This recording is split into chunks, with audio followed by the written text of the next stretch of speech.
जय श्रीराम. श्री ब्रह्मचैतन्य गोंदवलेकर महाराज यांच्या प्रवचने ह्या पुस्तकातील आज 1 जुलैचं प्रवचन. म्हणता म्हणता प्रवचन वाचनाला 6 महिने झाले. काल 30 तारीख होती. मला अत्यंत आनंद झाला की आज आपण 6 महिने पूर्ण करतो आहे. तर मी खूप उत्साहात प्रवचन अपलोड करायला गेले, पण अत्यंत अतिवृष्टी झाल्यामुळे वायफाय आणि नेटवर्क मोबाईलचं नीट काम करत नसल्यामुळे साधारणतः मला वाटतं 11:45-12पर्यंत फक्त 3 मिनिटाचं शॉर्टच अपलोड होऊ शकलं. आणि परत एकदा महाराजांनी मला दाखवून दिलं की करता करविता तो आहे, तो फक्त तुझं कर्म कर, पुढचं बघणं हे परमेश्वराचं काम आहे. पण काल मात्र इतर वेळेला आपण जसं पॅनिक होतो, दुःख होतं, घाबरतो, वाईट वाटतो, तसं माझं काही झालं नाही. आणि मी विचार केला महाराजांची इच्छा, तर त्यांचं प्रवचन मी पोचवायचा मी फक्त एक काम करते आहे. आता ते होत नाही आहे, ते महाराजांची इच्छा. तर हा जो आपल्या विचारांमध्ये या वाचनाने फरक पडतो, हा फार मोलाचा आहे असं मला वाटतं. पहिले हीच घटना घडली असती तर मी कदाचित खूप वेगळं पद्धतीने रिॲक्ट झाले असते. तर सुरू करूयात आजचं प्रवचन. गुरु कशाला हवा? व्यवहारात सुद्धा आपल्याला गुरु करावा लागतो, तर त्याच्यापेक्षा अवघड ज्ञान होण्यासाठी गुरु नको असे म्हणून कसे चालेल? प्रपंचात सुखदुःख झाले, समाधान मिळाले नाही, तर मग खरे सुख कुठे आहे आणि ते मला कोण दाखवेल? अशी ज्याला तळमळ लागेल तोच गुरु करील. प्रपंच आम्हाला कडू वाटला तर शिष्य होण्याचा प्रश्न. शिकावे असे ज्याच्या मनात येते तो शिष्य, आणि जो शिकवतो तो गुरु. मला काही कळत नाही असे ज्याला वाटते तोच गुरु करतो. मी राम राम म्हणतो, वाईट मार्गाने जात नाही, मग गुरु कशाला हवा असे काही जण म्हणतात. मी केले ही जाणीव आड येते, म्हणूनच सद्गुरूची आवश्यकता आहे. सत्कर्माचा अभिमान जर आपल्याकडे घेतला तर रामाचा विसर नाही का पडला? अभिमान गेल्याशिवाय राम नाही भेटणार. देवाजवळ गेलात तरी नामदेवाचा अभिमान नाही गेला, आणि म्हणून भगवंत त्याला गुरु कर, भगवंतांनी त्याला सांगितले की गुरु कर. संतांच्या कृपेने दुखणे बरे झाले म्हणून त्याला मानणे हे खरे नव्हे. जो शिष्याला विषयात ओढील त्याला गुरु कसे बरे म्हणावे? जो काही चमत्कार करून दाखवेल त्याला आम्ही बुवा म्हणतो. संतांची परीक्षा आम्ही बाह्यांगावरून करतो. सर्वानुभूती भगवंत ज्याला पाहता येईल त्याला संतांची खरी ओळख होईल. संतांच्या संगतीत आपल्या मनावर जो परिणाम होतो त्यावरून आपण संतांची परीक्षा करावी.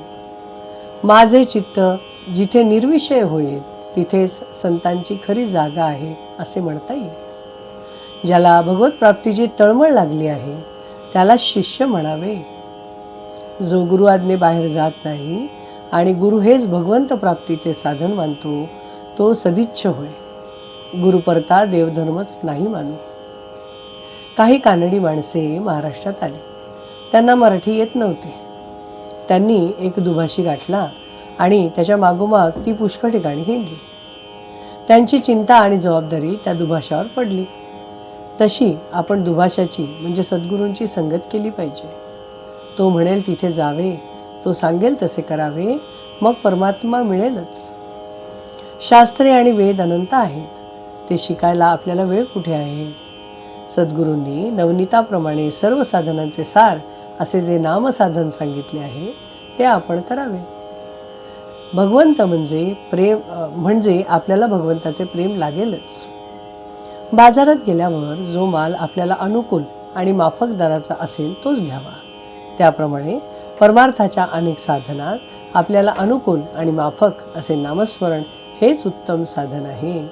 तेच करावे आणि आनंदात राहावे. भगवंताबद्दल जिज्ञासा उत्पन्न होणे ही खरी भाग्याची गोष्ट आहे. अशा जिज्ञासू शिष्य भेटला तर संताला आपले स्वतःचे सार्थक झाले असे वाटते. इस प्रवचन में ऐसा प्रश्न लिया है कि हमें गुरु क्यों चाहिए. अगर कोई ऐसे बोलते हैं कि हम लोग तो राम नाम लेते हैं, हमेशा अच्छा काम करते हैं, बुरा वर्तन नहीं करते हैं और भगवान का भजन पूजन करते हैं, तो हमें हमें गुरु की क्या ज़रूरत है। लेकिन हम छोटा छोटा कुछ सीखते हैं। अगर कोई इंग्लिश स्पीकिंग क्लास जा रहा है, कोई कुछ भी बेकिंग क्लास जा रहा है, तो उसके लिए भी इतने छोटी छोटी चीज़ें सीखने के लिए भी हमें अगर गुरु की ज़रूरत पड़ती है, तो परमात्मा की प्राप्ति के लिए हमें गुरु की ज़रूरत नहीं, ऐसे कैसे बोल सकते हैं हम।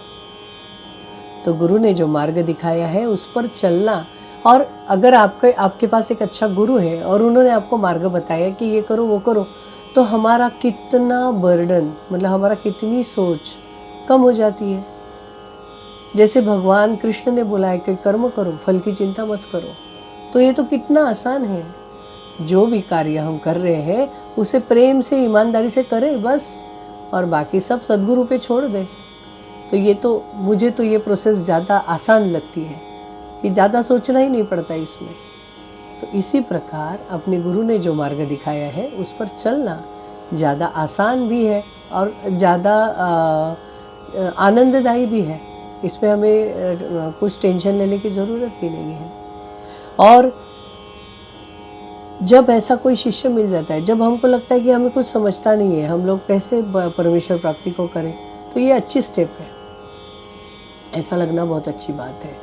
जब हमको कुछ समझेगा नहीं तभी तो गुरु समझाएगा। और जब हमको परमेश्वर के प्रति आसक्ति लगती है कि क्या है परमेश्वर, क्या है, हमें जानना है, हमें आगे बढ़ना है, तो गुरु बहुत खुश हो जाता है इस बात से। और फिर आपकी सारी तकलीफ़ें, आपकी सारे प्रॉब्लम्स उसके, आप बस राम नाम लीजिए और खुश रहिए। जय श्री राम। श्री राम जय जय राम। श्री राम जय जय राम। श्री राम जय जय राम। श्री राम जय जय राम। श्री राम जय जय राम। जय श्री राम।